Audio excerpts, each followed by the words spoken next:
आज का यह वीडियो एनसीईआरटी विज्ञान कक्षा 7 के लिए है। इस वीडियो में हम अध्याय 11 अर्थात जंतुओं और पादप में परिवहन के अंतर्गत अभ्यास के अंदर दिए गए सभी प्रश्नों को बारीकी से समझेंगे और उन सभी प्रश्नों का उत्तर लिखेंगे। इस प्रकार ये वीडियो आपके लिए काफी हेल्पफुल होने वाली है। इस वीडियो का आप लास्ट तक जरूर देखें। आइए वीडियो हम शुरू करते हैं।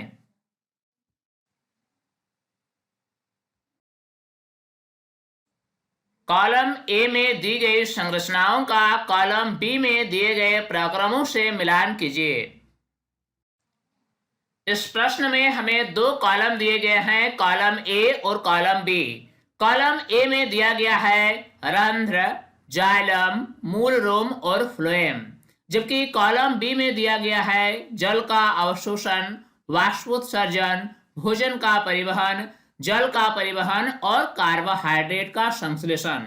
अब हमें क्या करना है कि कॉलम ए में जो भी संरचनाओं का नाम दिया गया है इसका सही सही मिलान कॉलम बी में दिए गए क्रियाओं से करना है। अब आइए इस प्रश्न का हम उत्तर लिखते हैं।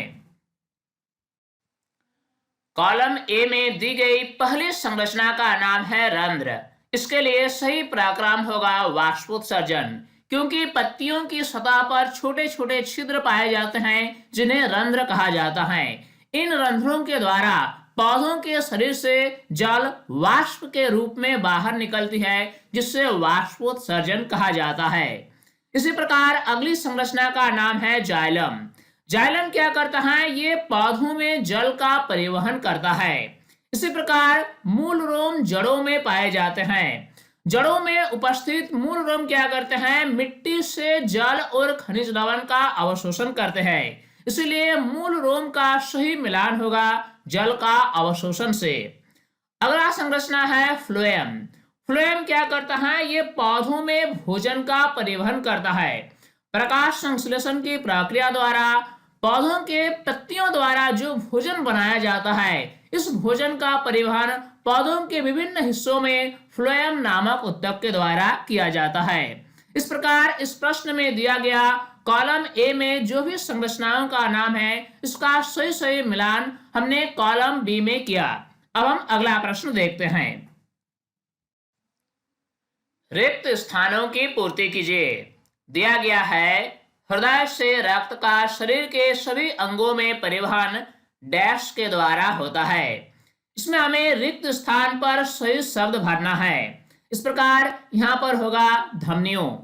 हृदय से रक्त का शरीर के सभी अंगों में परिवहन जो होता है ये धमनियों के द्वारा होता है, क्योंकि हमारे हृदय से जो रक्त शरीर के विभिन्न भागों में जाती है उन सभी रक्त नलिकाओं को धमनियां कहा जाता है। अगला है हीमोग्लोबिन डैश कोशिकाओं में पाया जाता है। हमें बताना है कि किस प्रकार की कोशिकाओं में हीमोग्लोबिन पाया जाता है। इसका सही जवाब होगा लाल रक्त कोशिकाएं। हीमोग्लोबिन लाल रक्त कोशिकाओं में पाया जाता है। अगला है धमनियां और शिराएं डैश के जाल द्वारा जुड़ी रहती है। इसमें सही शब्द होगा केशिकाओं। हमारे शरीर में धमनियां क्या करती हैं? हृदय से रक्त को शरीर के विभिन्न भागों तक पहुंचाती हैं, जबकि शिराएं क्या करती हैं? शरीर के विभिन्न भागों से रक्त को वापस संग्रह करके हृदय तक ले आती हैं। और ये दोनों रक्त नलिकाएं यानी धमनियां और शिराएं आपस में पतली पतली बहुत ही सूक्ष्म और महीन नलिकाओं से आपस में जुड़ी हुई होती हैं, जिससे केशिकाएं कहा जाता है। इस प्रकार इसमें होगा केशिकाओं के जाल द्वारा जुड़ी रहती है। अगला दिया गया है हृदय का लयबद्ध विस्तार और संकुचन डैश कहलाता है। इसमें सही शब्द क्या होगा?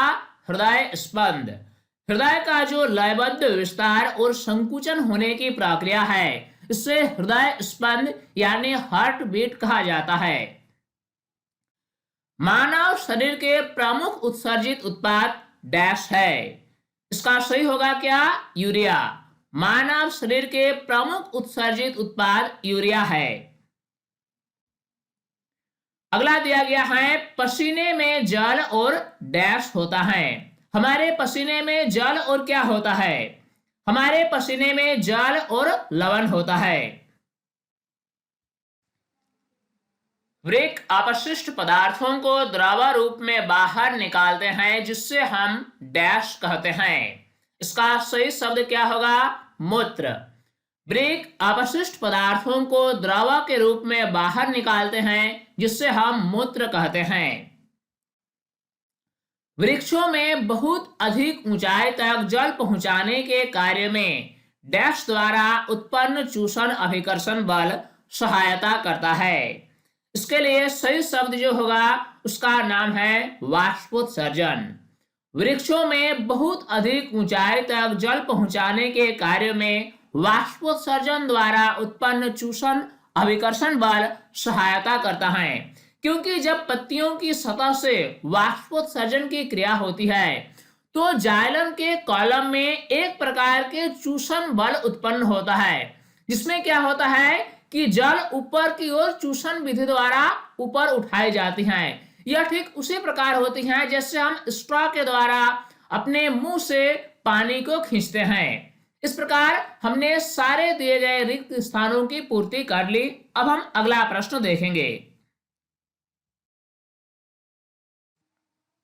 सही विकल्प का चयन करिए। प्रश्न दिया गया है, पादपों में जल का परिवहन होता है। ऑप्शन हमारे पास है जाइलम के द्वारा, फ्लोएम के द्वारा, रंध्रों के द्वारा या फिर मूल रोमों के द्वारा। पौधों की जड़ें क्या करती हैं? मिट्टी से जल का अवशोषण करती है और इस अवशोषित जल को पौधे अपने विभिन्न भागों तक पहुंचाती हैं। इस प्रकार जल का जो परिवहन होता है यह एक विशेष प्रकार के उत्तक द्वारा होता है और वह है जाइलम। यानी इस प्रश्न का सही जवाब होगा ऑप्शन ए, जाइलम के द्वारा। अगला प्रश्न पूछा गया है, मूलों द्वारा जल के अवशोषण की दर को बढ़ाया जा सकता है। उन्हें ऑप्शन हमारे पास है छाया में रखकर, मंद प्रकाश में रखकर, पंखे के नीचे रखकर या फिर पॉलीथीन की थैली से ढककर। पौधों की जड़ें जो जल का अवशोषण करती है, इस अवशोषण दर को हम कैसे बढ़ा सकते हैं? जब हम पौधों को पंखे के नीचे रखते हैं तो मूलों द्वारा जल के अवशोषण की दर को बढ़ाया जा सकता है। कारण क्या है कि पंखे के नीचे पौधों को रखने पर इसमें वाष्पोत्सर्जन की क्रिया अधिक होती है, क्योंकि जब भी हवा चलती है तो वाष्पोत्सर्जन की क्रिया में वृद्धि होती है, इस क्रिया में तेजी आती है और जब वाष्पोत्सर्जन की क्रिया अधिक होती है तो जाइलम में चूषण बल अधिक कार्य करने लगता है, जिसके कारण मूलों द्वारा जल की अवशोषण की दर को बढ़ाया जा सकता है। यानी इस प्रश्न का सही जवाब होगा ऑप्शन 3, पंखे के नीचे रखकर। हमारे पास अगला प्रश्न है, पादपों अथवा जंतुओं में पदार्थों का परिवहन क्यों आवश्यक है? समझाइए। इस प्रश्न का उत्तर लिखेंगे, कोशिकाओं को निरंतर भोजन, जल और ऑक्सीजन की आवश्यकता होती है। जैसा कि हम जानते हैं कि हम सभी जीवों का शरीर अत्यंत छोटी छोटी संरचनाओं से निर्मित होती है और इन संरचनाओं को हम कोशिका के नाम से जानते हैं। चाहे वह जंतु हो या फिर पादप हो, सभी के शरीर में उपस्थित कोशिकाएं विभिन्न प्रकार के कार्य निरंतर करती रहती हैं। इन कार्यों को निरंतर रूप से करने के लिए कोशिकाओं को भोजन, जल, ऑक्सीजन या फिर अन्य आवश्यक पदार्थों की जरूरत होती रहती है।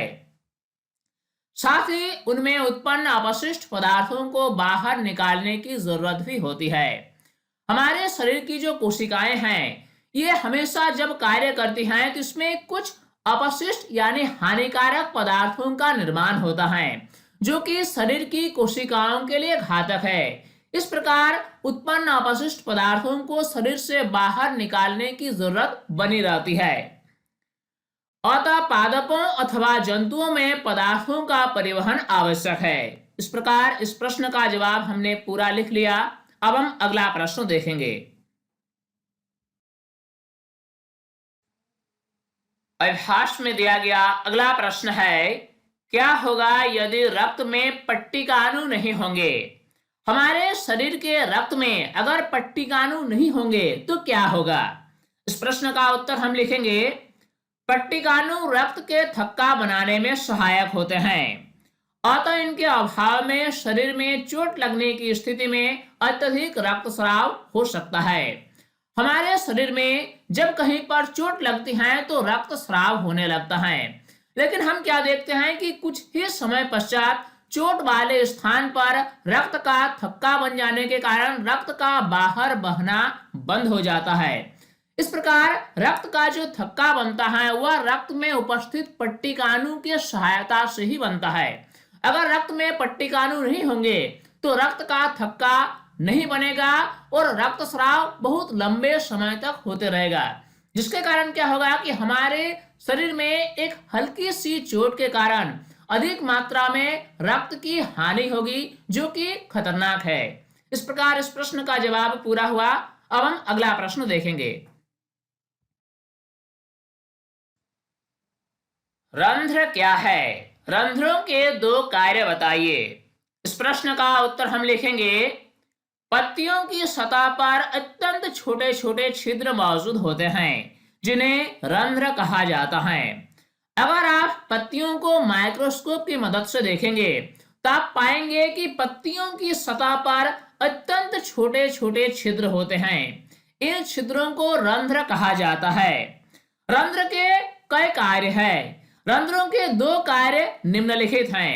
इन दोनों कार्यों में से पहला कार्य है वाष्पोत्सर्जन और दूसरा कार्य है गैसों का आदान प्रदान। पौधों के शरीर में जल का ह्रास निरंतर होते रहता है और यह जल का ह्रास वाष्प के रूप में होता है, यानी वाष्प जो निकलती है पौधों के शरीर से ये रंध्रों के द्वारा ही निकलती है। दूसरा जो कार्य है वह है गैसों का आदान प्रदान। पौधे श्वसन की क्रिया के दौरान और प्रकाश संश्लेषण की क्रिया के दौरान गैसों का आदान प्रदान करती हैं वायुमंडल से, और इस प्रकार गैसों का जो आदान प्रदान होता है ये रंध्रों के द्वारा ही होता है। इस प्रकार इस प्रश्न का जवाब पूरा हुआ। अब हम अगला प्रश्न देखेंगे। हमारे लिए अगला प्रश्न है, क्या वाष्पोत्सर्जन पादपों में कोई उपयोगी कार्य करता है? इस प्रश्न का उत्तर हम लिखेंगे, पत्तियों से वाष्पोत्सर्जन द्वारा ठीक वैसे ही खिंचाव विकसित होता है जैसे हम स्ट्रॉ से जल का चूषण करते हैं। आपने यह अनुभव किया होगा कि जब आप स्ट्रॉ की मदद से जल का चूषण करते हैं तो यह जल ऊपर की ओर खिंचाया जाता है। यह प्रक्रिया ठीक पौधों में भी होता है।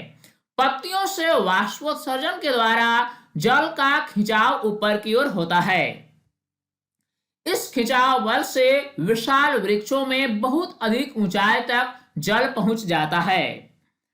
वाष्पोत्सर्जन पादप को ठंडा रखने में भी सहायक होता है। इस प्रकार हमने क्या जाना कि वाष्पोत्सर्जन एक तो जल को ऊपर की ओर खींचता है, दूसरी बात क्या है कि वाष्पोत्सर्जन पौधों के शरीर को ठंडा भी रखता है। इस प्रकार इस प्रश्न का जवाब पूरा हुआ। अब हम अगला प्रश्न देखेंगे। इस प्रश्न में पूछा गया है, रक्त के घटकों के नाम बताइए। इसका उत्तर हम लिखेंगे, रक्त के निम्नलिखित घटक हैं। पहले घटक है प्लाज्मा। यह रक्त का तरल भाग है। रक्त क्या है? यह एक तरल पदार्थ है। इसमें जो तरल पदार्थ है इसी का नाम प्लाज्मा है।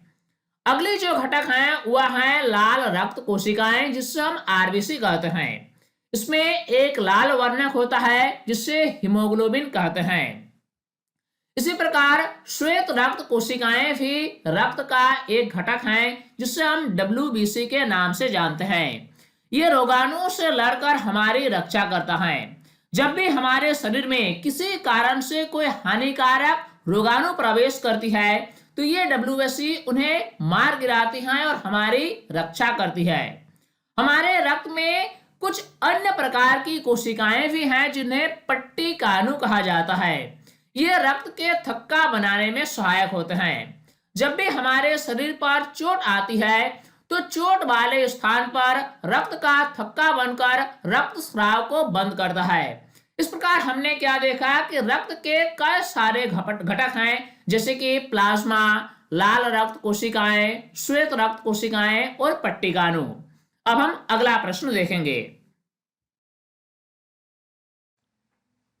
दिया गया अगला प्रश्न है, शरीर के सभी अंगों को रक्त की आवश्यकता क्यों होती है?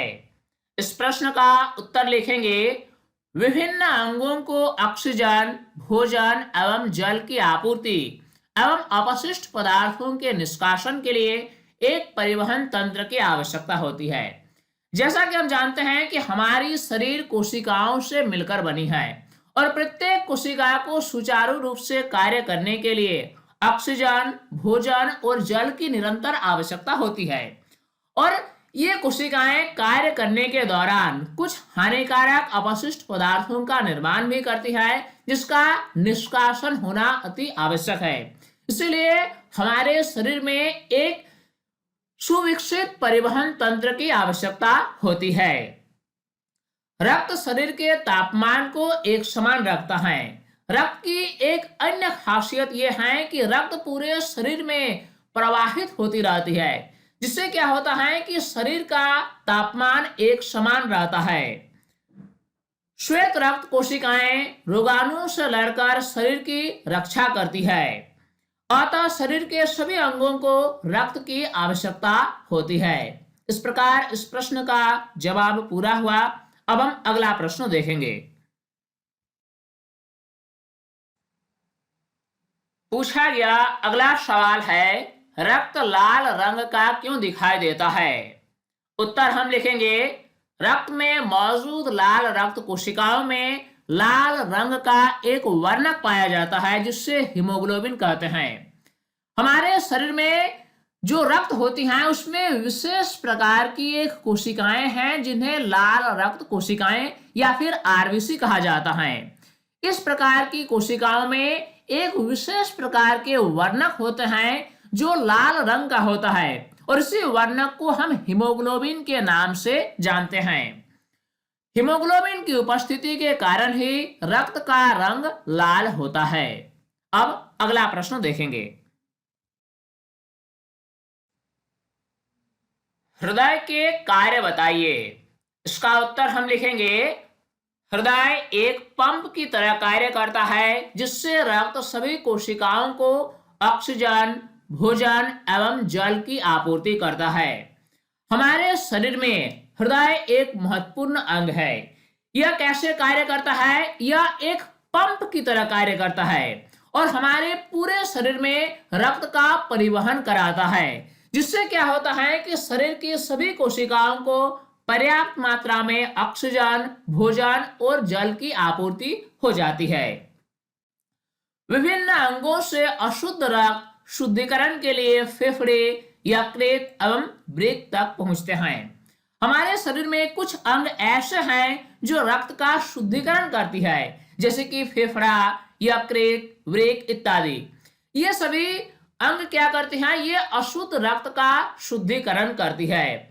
हमारे शरीर के विभिन्न अंगों से यह अशुद्ध रक्त आकर फेफड़े, यकृत और वृक्क तक पहुंचती है, जहां रक्त का शुद्धिकरण होता है। इस प्रकार परिवहन तंत्र के लिए हृदय एक पंप की तरह कार्य करता है। इस प्रकार इस प्रश्न का उत्तर पूरा हुआ। अब हम अगला प्रश्न देखेंगे। अगला प्रश्न है, शरीर द्वारा अपशिष्ट पदार्थों को उत्सर्जित करना क्यों आवश्यक है? इसका उत्तर हम लिखेंगे, कोशिकाओं द्वारा निर्मुक्त अपशिष्ट पदार्थ विषाक्त होते हैं। हमारे शरीर की कोशिकाएं अनेक प्रकार के कार्य हमेशा करती रहती हैं। इन कार्यों को करने के दौरान कोशिकाओं के द्वारा कुछ अपशिष्ट पदार्थ का निर्माण भी होता है, जो कि कोशिकाओं के लिए विषाक्त और हानिकारक होते हैं। इसलिए इन्हें शरीर से बाहर निकालने की आवश्यकता होती है।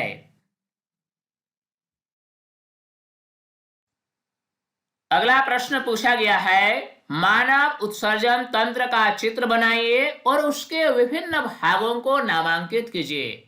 इस प्रश्न के जवाब के लिए हमें क्या करना है? हमें एक चित्र बनाना है मानव उत्सर्जन तंत्र का और उसमें उपस्थित विभिन्न भागों का नामकरण भी करना है।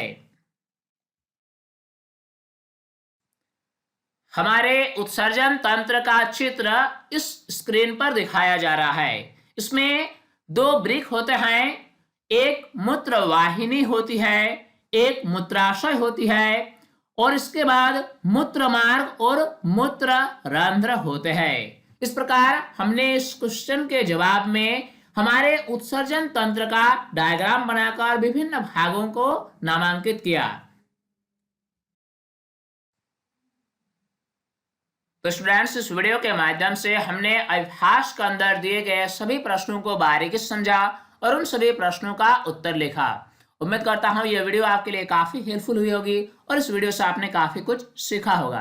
ये वीडियो आपको कैसा लगा आप कमेंट में जरूर बताएं। साथ ही साथ अगर हमारे YouTube चैनल साइंस प्लेटफॉर्म को अगर अभी तक सब्सक्राइब नहीं किया है तो सभी सब्सक्राइब कर लें और नोटिफिकेशन बेल को ऑन कर लें ताकि हर नए वीडियोस की अपडेट्स आप तक आसानी से पहुंच सके। स्टूडेंट्स, तब तक के लिए बाय।